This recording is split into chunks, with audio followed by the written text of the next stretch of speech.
see you looking with your looking ass. I know you want all this. Yes. I see. Is that your twin? Now we got 2 poppies. Oh, come here. Don't try to move your face. I know you want. Let me show you a good side. Oh, shit.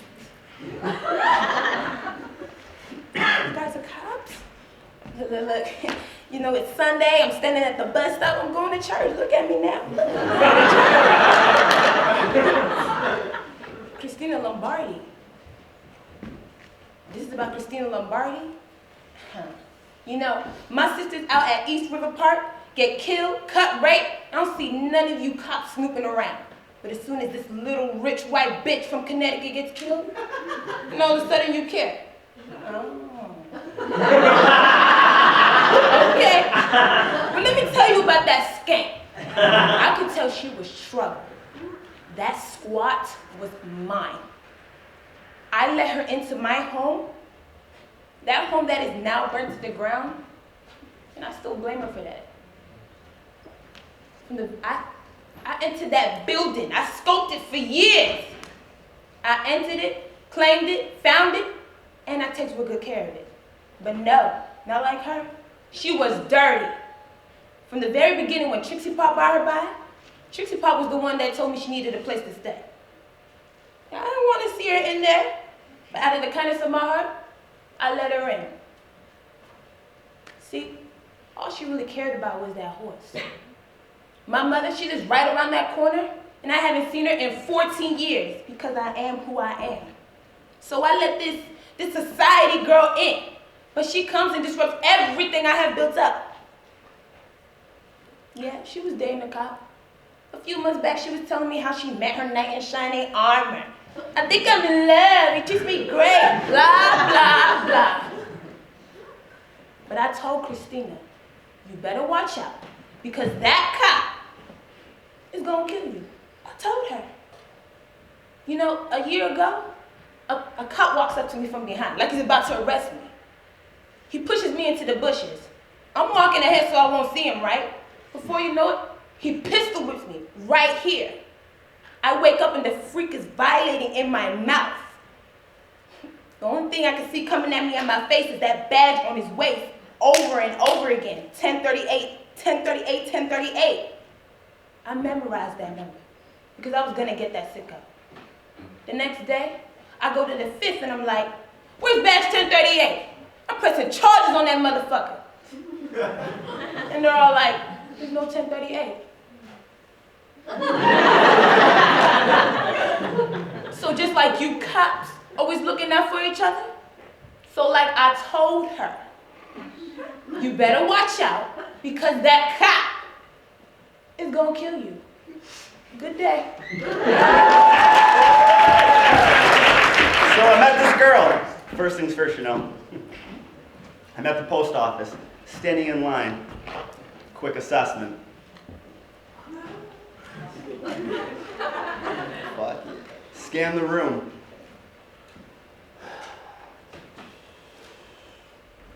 There. Nice ass. Very, very nice ass. That's it. Big deal. And I start trying to see the rest. Slight moves. Willpower. Turn around.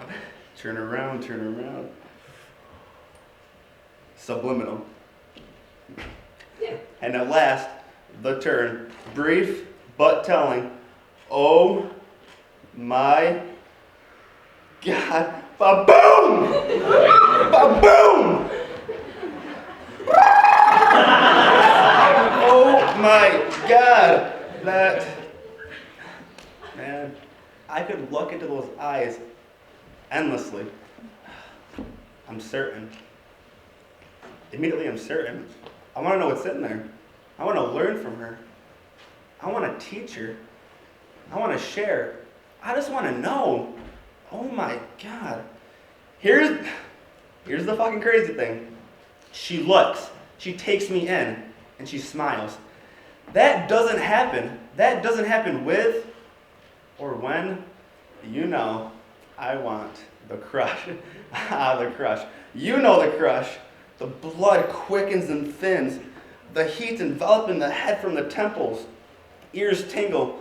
throat tightens, limbs limp, feet numb, balance suddenly conscious, instant crush. This woman is all the more remarkable to me because I don't begin with hurdles. I don't beg for her eyes, her attention. She gave them to me.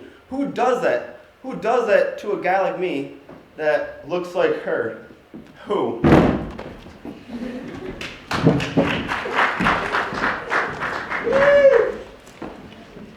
I don't want to get all Hallmark card on you, but you are my best friend. We have been through so much together. You know me better than I have let anyone know me. You're the first person I have ever met who understands me, who thinks the way I do, who gets me. Am I crazy? Am I wrong? Because you're important to me. If you just aren't attracted to me, I could understand that. I know you cannot choose who you want.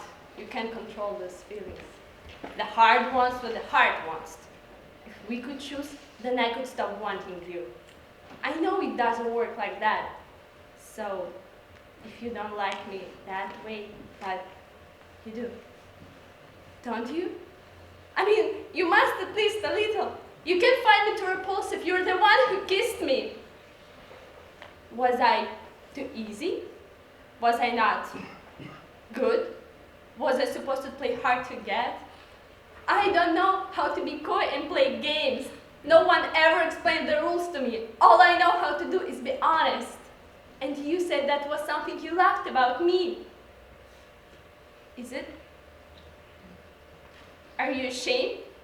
Is that why are you pretending like it didn't happen?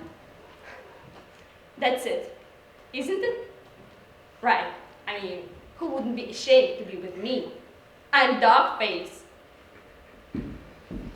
Yeah. Your Honor! Much as I desire to live, I am not afraid to die. Since I first set sail on the Bounty over 4 years ago, I've seen how men were made to suffer worse things than death. Cruelly, beyond punishment, beyond necessity. Captain Bligh, you've told your side of the story. How men plotted against you, seized your ship, and casted you adrift in an open boat. A great venture in science brought to nothing. But there is another. A story, 10 coconuts, and 2 cheeses. A story of a man who beat his crew, not to punish, no, but to break their spirits. A story of greed and tyranny and anger against it. One man, Your Honor, would not endure such tyranny.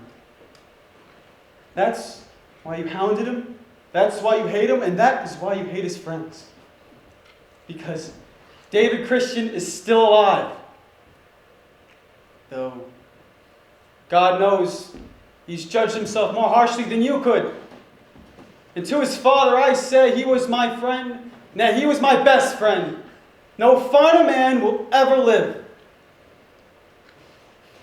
Now, I don't stand here to justify his crime of mutiny, but I do condemn tyranny that led to it. I don't stand here for myself alone. I stand here for David Christian's name, for all men at sea. We don't ask for comfort and we don't ask for safety. If they could speak today, they'd say, let us do our job willingly, not the choice of a slave, but the choice of free men. Now, if one of you in this courtroom today, just one, believes what I'm saying here today, then you could sweep the seas for America. You could command the seas for America. If you only called your men to duty, not by whipping their backs, but just simply lifting their hearts. That's all. What? Do you think I am exploiting his grief? You are right. It's shit. It's like one of those infomercials, little black babies. with swelling bellies and flies in their eyes? It's right here. I got their mothers. I got several names. But it's nothing new, and it might be enough to make people cry if they read it. Or maybe write a check. But it's not going to be enough to make it stop. I am sick of writing about victims. But it's all I can fucking do because I need facts. I need names. I need dates. I need pictures. I need bank account. People back home wouldn't buy a ring if they knew it cost someone else's their hand. I can read that kind of story until I can get fact to be verified, which is to say, until I find someone who will go on record. And if that is not you, and you are not going to help me, then we are not going to school. So why don't you get the fuck out of my face and let me do my job?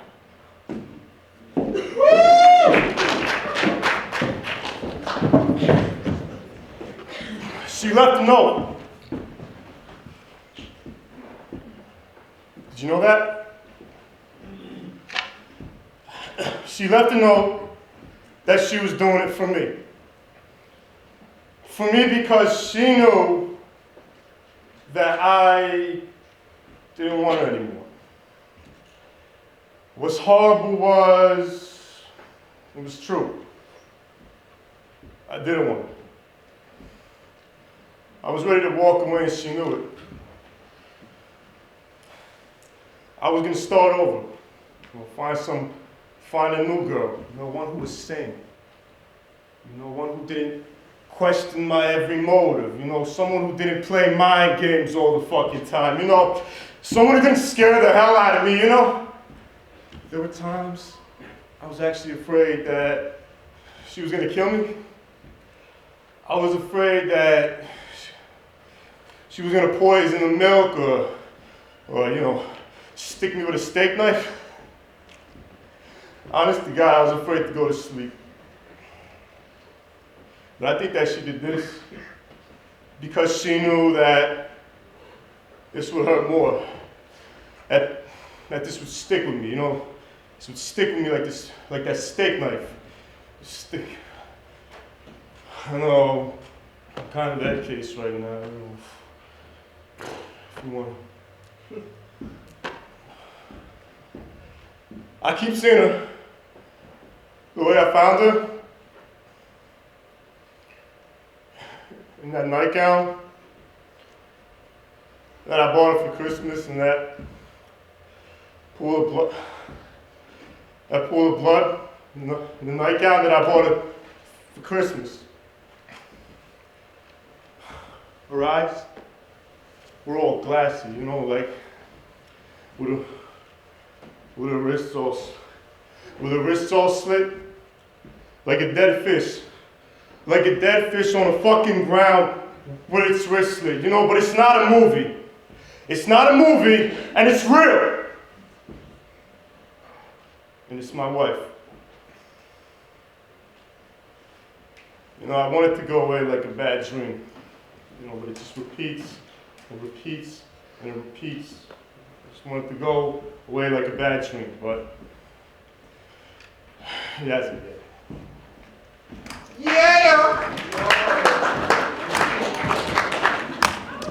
Okay, so I was at the most important callback of my entire acting career. I had been practicing for about 3 weeks. I put in the work, the time, and the effort. When that day finally came, I was nervous, but guess what? I knew I hit it. I'm Jason York. Jason York in New York. That makes sense, right?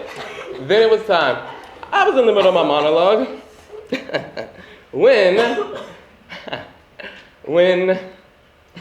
When I shit myself. Yes, shitted on myself like a fucking baby in a dirty diaper. I knew I shouldn't have had that extra Mexican burrito. You know what they say? They're not good for your digestive system. But silly me, I just had to have them because they were 2 for 1. And to make matters worse, I forgot my lines after that. And instead of going on, I said that like a complete idiot. My palms were literally dripping sweat. My eyes were huge. I could see the entire fucking room without even turning my head. I felt like 3 rotten eggs. Not 1, not 2, but 3. Yuck. The producers told me I was fine, but the look on their faces, it said otherwise. I think it's safe to say I did not get a call back after that. Oh yeah, I almost forgot one thing. And I broke my kneecap, so that's why this is the worst audition ever. Bye.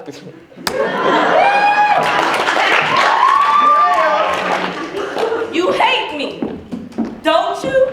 No matter what I do, it's never good enough as my sister. I always have to hear how you have already done it better or how she already done it. It's like she want to ruin my life and block me out like I'm some sort of mistake. It's like I'm just a copy of a copy. Not as good as the original, not as good as you.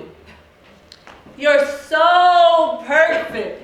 Everyone around me is so perfect. And there was nothing left over for me. I'm just this leftover failure, the fat and waste you just tossed to the dog. Why does everybody think I'm horrible? Why does everybody hate me? Probably because I am a horrible creature, doomed to walk this earth and suffer for you.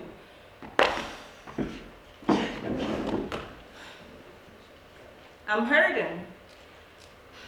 Hurting inside so bad. What did I do to deserve this?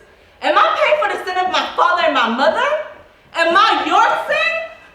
Or am I this type of sin you just want to forget that I keep reminding you? Or am I just a disappointment that keep disappointing? I even disappoint myself. I never want to be like my sister. I don't like her. I hate everything about her. But I don't want to be me either.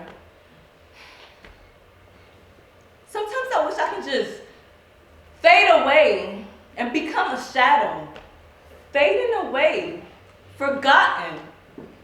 Maybe if you forget about me, I wouldn't make you sad anymore.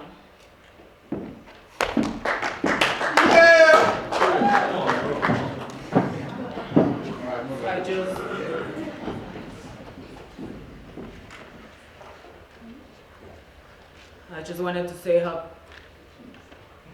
terrible I feel about the death of your son, Danny.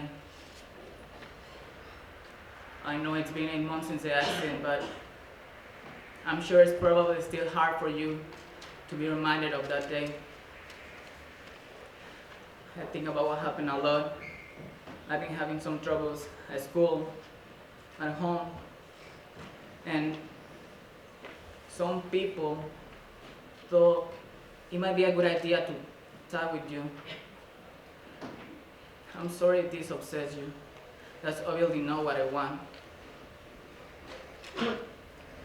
Even though I never knew Danny, I read the article in the town paper, and he was happy to learn a little bit about him.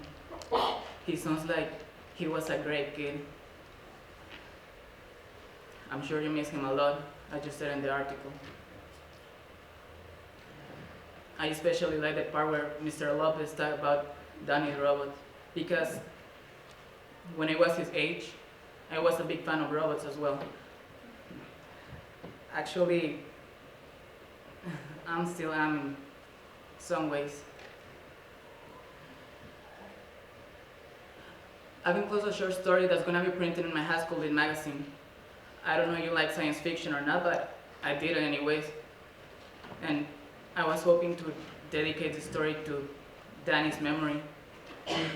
There aren't any robots in this one, but I think it will be the kind of story he would like if he were my age. Would it bother you if I dedicate the story? You don't have to answer now. Just please let me know. The printer deadline is March 31st. If you tell me before then, I can have the ticket off. I know this maybe doesn't make it any better, but I just wanted you to know how bad I feel about Danny, and I know that no matter how hard this has been on me, I can never understand the depth of your loss. My mother has only told me that about 100 times.